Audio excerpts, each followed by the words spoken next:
नमस्कार, मैं हूं रौनक पारेख और आप देख रहे हैं सिंस इंडिपेंडेंस लाइव। करवा चौथ का त्योहार भारत में काफी हर्ष उल्लास के साथ मनाया जाता है, लेकिन वर्तमान में करवा चौथ के जो त्योहार है उस पर एक विज्ञापन यानी कि डाबर की ओर से फेम ब्लीच का एक विज्ञापन करवा चौथ के दिन जारी किया गया था। आखिर वो विज्ञापन किस तरीके का था, उसके कारण विवाद क्यों हुआ, इसको आपको हम इसके बारे में बताएंगे। लेकिन फिलहाल आपको बता दें कि विज्ञापन बनाने वाले कंपनियां आजकल ये सोच करके विज्ञापन बनाती हैं कि जितने ज्यादा उसको लेकर के सुर्खियां बटोरी जाएंगी, उतने ज्यादा विज्ञापन का जो ट्रेंड है वो आगे बढ़ेगा, उत्पादों की बिक्री आगे बढ़ेगी। क्योंकि कहीं ना कहीं विज्ञापन बनाने वाली कंपनी ये सोचती है कि ट्रेंड में रहने के लिए उसका सुर्खियों में रहना जरूरी है। आखिर क्यों और किस कारण से इस उत्पाद को लेकर के फिलहाल बवाल मचा हुआ है, उससे पहले आप उस वीडियो को देखिए जिस कारण से ये बवाल लगातार चल रहा है। रुकना, ये लग गया तेरा fem creme gold bleach. Thanks, you are the best. अच्छा एक बात बताओ, करवा चौथ का इतना डिफिकल्ट व्रत क्यों रख रही हो? उनकी खुशी के लिए। और तुम? उनकी लंबी उम्र के लिए। अच्छा। Impressive preparations. हाँ, पहला करवा चौथ है और इस गोल्डन ग्लो को कॉम्प्लीमेंट करने के लिए ये रही तुम्हारी sari. And this is for you. एकदम चांद का टुकड़ा लगोगी दोनों।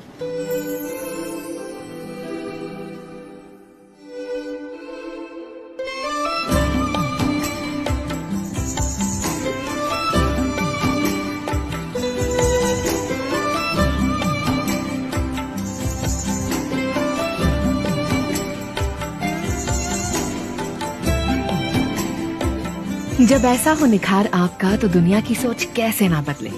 Fam, glow with pride. Fame bleach के एड के रिलीज होते ही लगातार सोशल मीडिया पर ट्रेंड करने लगा डाबर के प्रोडक्ट को बायकॉट किया जाए। सोशल मीडिया पर इस एड के रिलीज होने के बाद में जो ट्रेंड करने लगा है, उसके बाद में सोशल मीडिया का धड़ा है दो धड़ों में बढ़ चुका है। एलजीबीटी कम्युनिटी इस एड को काफी पसंद कर रहा है, तो वहीं एक समुदाय, एक विशेष इस एड पर लगातार विरोध जता रहे हैं। बात करें तो विरोध जताने की, तो उनका कहना है कि भारतीय संस्कृति के त्योहारों के साथ में लगातार छेड़खानी की जा रही है, क्योंकि सोशल मीडिया का कम्युनिटी है दो धड़ों में बढ़ चुकी है। उसके बाद में इस पर किरकिरी डाबर की होते हुए देखकर कि डाबर ने इस उत्पाद पे जो एड रिलीज किया गया है उसको लेकर के माफी मांगी है। डाबर ने कहा है कि हमारा उद्देश्य किसी की भावनाओं को नुकसान पहुंचाने का नहीं है, हमारा उद्देश्य किसी की भावनाओं को आहत करने का नहीं है। जब इस एड को रिलीज किया गया था उसके बाद डाबर को शायद यह जानकारी नहीं होगी कि इस एड के कारण इतना ज्यादा बवाल मच जाएगा। फिलहाल जो बवाल मचा हुआ है उस पर लगातार लोगों की प्रक्रिया है, लोगों की प्रतिक्रियाएं हैं, लगातार सामने आ रही हैं। हर तरीके से डाबर के प्रोडक्ट की बायकॉट की मांग लगातार सोशल मीडिया पर उठने लगी है। सोशल मीडिया पर हैशटैग डाबर प्रोडक्ट बायकॉट के नाम से ट्रेंड लगातार ट्वीट करने लगे हैं। हर तरीके से यूजर्स ने लगातार इस उत्पादों को लेकर के, इनका उपयोग ना करने को लेकर के आगे बात कहना शुरू कर दी है। एक यूजर्स ने साफ तौर पर कहा है कि डाबर को इस एड को रिलीज करने के बाद में माफी मांगनी चाहिए, लेकिन डाबर ने अपनी किरकिरी होते हुए देख करके माफी मांगने की कोशिश की, तो यूजर्स का कहना है कि उस पे उनकी माफी नहीं चाहिए, उनके प्रोडक्ट को, उनके उत्पादों को बायकॉट करने की मांग है वो उन्होंने उठा दी है। इसके साथ में बात करें तो जिस तरह से करवा चौथ पर डाबर के विज्ञापन को लेकर के विवाद हुआ है, उससे पहले भी भारत में दो विज्ञापनों को लेकर के विवाद जारी हो चुका है, जिसमें बात करें तो एक सबसे प्रसिद्ध कंपनी डिटर्जेंट के सर्फ एक्सेल ने और मशहूर ज्वेलरी ब्रांड तनिष्क भी इससे पहले विवादों में आ चुकी है, क्योंकि उन दोनों की ओर से भी कुछ ऐसे विज्ञापन जारी किए गए थे जिसमें धार्मिक भावनाओं को आहत करने का उन पर आरोप लगा था, जिसके कारण से विवाद ने जन्म लिया और बाद में कंपनियों को माफी मांगनी पड़ी। उनके अलावा विश्व में ऐसे कई और उत्पादों को लेकर के कंपनियों ने प्रचार प्रसार किया है, उनके बारे में भी हम आपको बताएंगे। बात करें पहले विज्ञापन की, तो बेनेटन कंपनी ने 2011 में अनहैट नाम का अभियान चलाया था। इस अभियान के तहत टेक्सटाइल कंपनी ने पॉप बेनेडिक्ट 16 और मिस्र की अल अजहर मस्जिद के शेख को चूमते हुए दिखाया गया था। वेटिकन की मुकदमे की धमकी के बाद में इस विज्ञापन को कंपनी ने वापस ले लिया।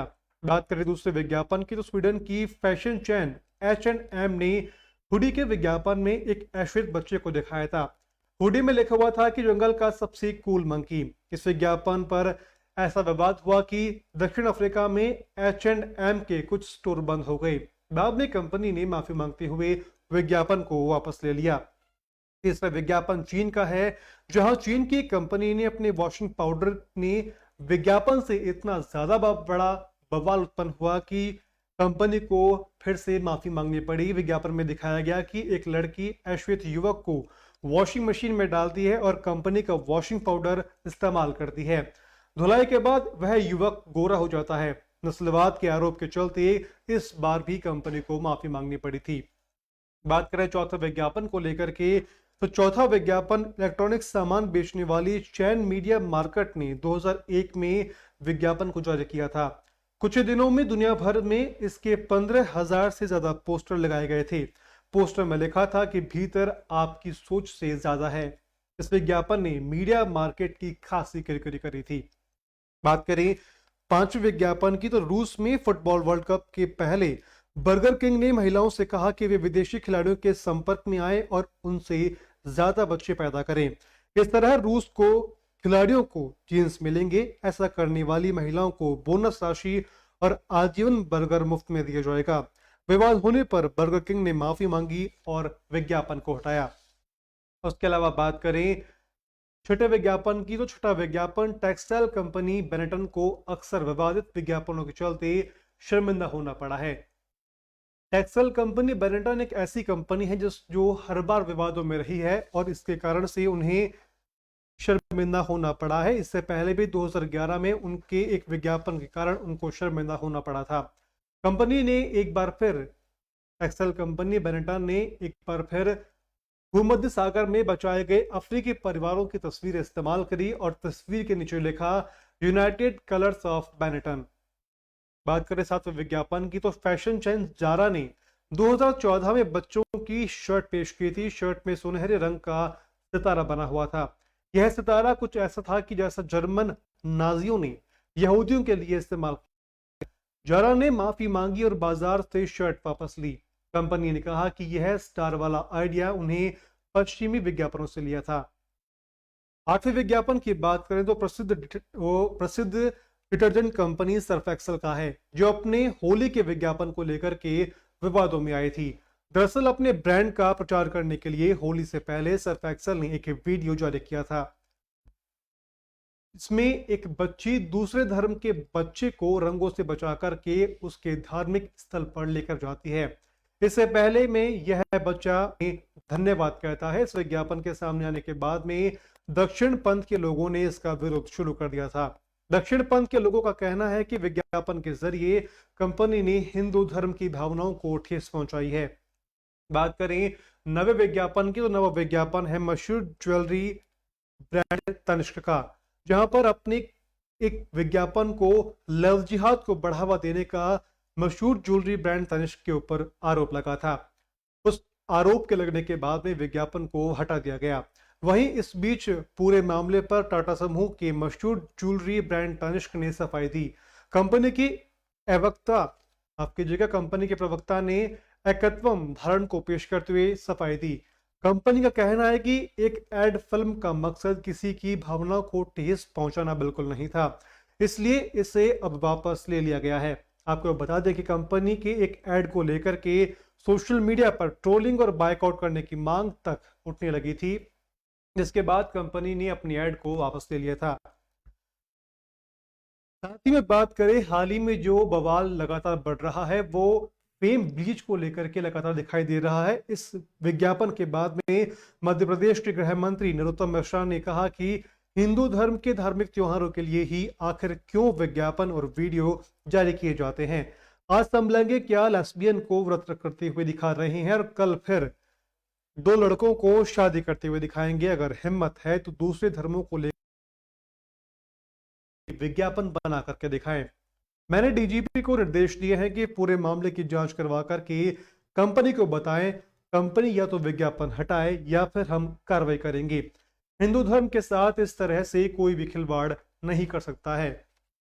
हर तरीके से बात करें तो विज्ञापन प्रदाता कंपनियां हैं, जो कंपनियां विज्ञापन बनाती हैं, साथ में जो कंपनियां विज्ञापन बनवाती हैं, ये दोनों ही इन विज्ञापनों के लिए जिम्मेदार है।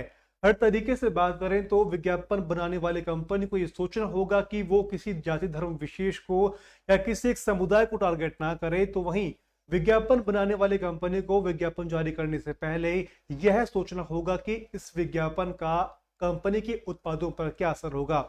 फिलहाल कंपनियां हैं केवल उत्पादों को बेचने के लिए सोचती हैं, वो ये नहीं सोचती हैं कि इसका असर शहर में आम जनता पर क्या होगा। लेकिन जब ऐसे विवाद जब विज्ञापन के बाद जन्म लेते हैं तो कहीं ना कहीं दिखाई देता है कि विज्ञापन के बाद में कंपनी की किरकिरी हुई है, कंपनी ने माफी मांगी है। आखिर कब ऐसे विज्ञापन बंद होंगे या कंपनियां ऐसे विज्ञापन सिर्फ अपने प्रमोशन के लिए बनाती है, इस पर सरकार आगे क्या एक्शन लेती है यह तो वक्त बताएगा। लेकिन फिलहाल कंपनियों को जगना होगा और आम जनता के धर्म की उनकी रक्षा करनी होगी, क्योंकि अगर कंपनियां ही इस तरीके से अपने उत्पादों का प्रचार करने के लिए धर्म का सहारा लेगी तो बाकी लोग भी धर्म का सहारा लेंगे। फिलहाल अभी के लिए इतना ही। आप देखते रहें सेंस इंडिपेंडेंस लाइव।